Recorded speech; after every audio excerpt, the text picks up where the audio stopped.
৩২১ কোটি টাকা ব্যয়ে ২০২২ সালের জুনে যশোর-খুলনা মহাসড়কের ৩৮ কিলোমিটার সড়ক নির্মাণ করা হয়।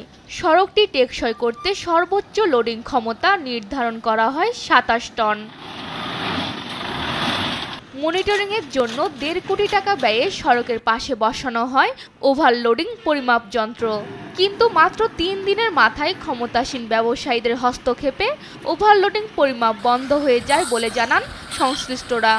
ওখানে স্কেলে সঠিকভাবে যাতে মাল আনা নেওয়া করতে পারে সেই কারণে আমরা ওখানে স্কেলে পরিমাপ করছিলাম। কিছু গাড়ি হচ্ছে ফেরত পাঠায় নোয়াপাড়ার দিকে, যার প্রেক্ষিতে নোয়াপাড়া ব্যবসায়ী ইউনিয়ন, মোটর শ্রমিক ইউনিয়ন সহ প্রায় ১-১৫০ লোক ওখানে মাইক্রো তারপর প্রাইভেট নিয়ে স্কেলে তারা এখানে হামলা করে।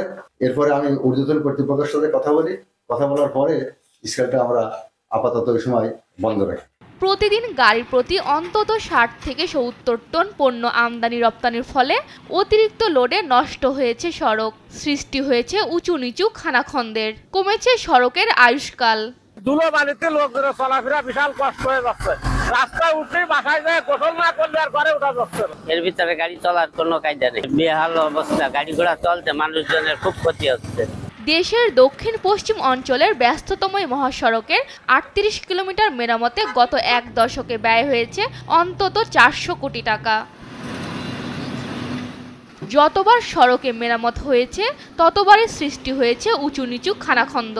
ফলে সারা বছরই গুরুত্বপূর্ণ মহাসড়কে চলাচল করতে চরম ভোগান্তি পোহাতে হয় গণপরিবহন যাত্রী ও পথচারীদের। হরহামেশাই ঘটছে দুর্ঘটনা। রাস্তা খুবই খারাপ এবং এখানে আপনার ১ ঘন্টা ২০ মিনিট সর্বোচ্চ লাগে যশোর থেকে খুলনা, কিন্তু আমাদের ২.৫ ঘন্টা লেগে যাচ্ছে।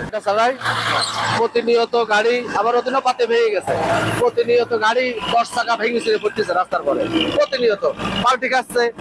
সামনে হঠাৎ একটা গাড়ি চলে আসে, গাড়ি দেখা যায় ধারণ ক্ষমতার অতিরিক্ত পণ্যবাহী যানবাহন চলাচলের কারণে সড়কটির এমন বেহাল দশা বলে দাবি কর্তৃপক্ষের। পরবর্তীতে ওই স্কেলটা বন্ধ রাখা হয়, এখনো বন্ধ আছে, কিন্তু এটা আসলে চালু করা খুবই প্রয়োজন। তা না হলে এই রাস্তা আসলে টিকিয়ে রাখা খুবই অসম্ভব হয়ে পড়বে।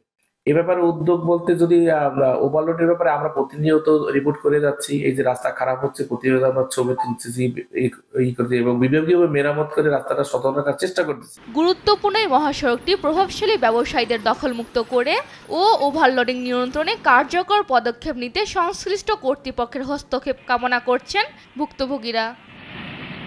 নিউজ ডেস্ক, দেশ টিভি।